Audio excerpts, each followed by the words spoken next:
So this is going to be a short video going over characters and their viability early. So beginning of the game to Equilibrium 1.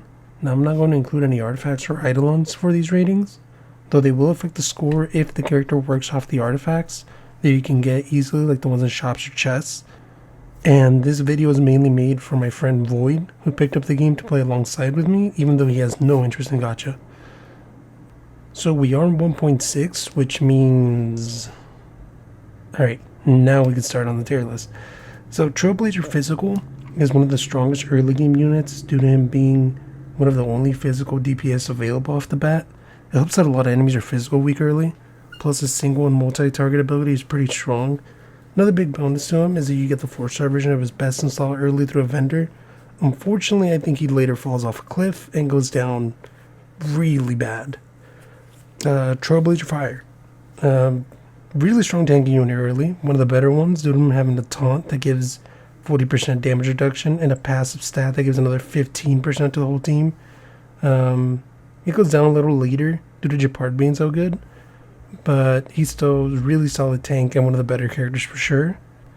March 7th is an easy S tier. I think March is okay enough early and skills well enough later. Main reason why she's so high up on the list is due to her being one of the only AoE freeze abilities in the game, which gets so strong later on.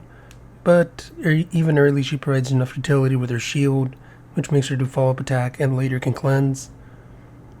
So Heng is B, I think. He's supposed to be really strong DPS for bosses, but I don't think he is. I just found him more useful early for the elemental coverage for the break. But that's about it. I mean, he's good, but I think he falls off pretty bad. Alright, Asta is S tier. So any character that can buff other characters is always going to be really good. And she buffs attack and speed for the whole team and provides really good AoE fire damage, so she could break pretty easily.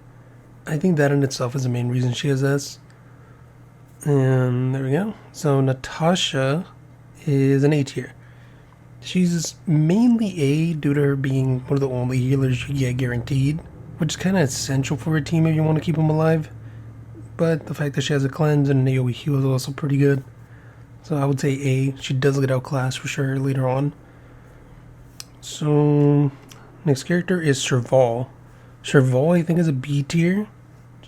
I think she's good in some scenarios, but her main thing is applying a shock damage over time to enemies, which unfortunately most of the other free characters can't take advantage of. So she'd just B in this case. But with certain other characters from random gacha that enable damage over time, she can easily be an A. Now QQ, because I can't pronounce the name, is an easy A. She is a solid DPS early and scales really well into late game, though she does need some supports to buff her and she consumes skill points like crazy. I think she can be a main DPS on most teams early on, and in late game she just gets even better. There's even a video where they put her up against other 4-stars and a tournament format to clear endgame content as fast as possible, and she wins by a mile. So easy A. Alright, Herta. Herta's an easy S. I think Herta is really good at clearing weak enemies with her follow-up attacks, and they trigger very consistently. Although her damage isn't crazy against bosses, it's good against everything else, which makes her an easy S that stays strong throughout the game. Another thing that you get is the 4 eidolons through Simulated Universe, which means she just gets better the more you play the game. Yukong. Yukong's I think the easiest S out of this entire list. She's another character who buffs damage, however she can also buff crit rate and crit damage. Not only that, none of these buffs scale off her stats, meaning you can build anything you want, whether the buffs still are just as strong. Easy S. And Lynx, another easy S here. A lot of these characters are pretty S tier, honestly. Yeah, she's one of the best healers in the games currently due to her having such a strong ult that comes up often. And not only is it an AoE heal, it also cleanses everyone on the team. It does consistent healing with her skill, which is strong at any point in the game. Alright, that is it for the tier list. If you guys have any thoughts on these ratings, let me know in the comments down below. This is just what I think personally, so don't hate on me because of that, but it's just what I think. Anyways, thank you guys for watching.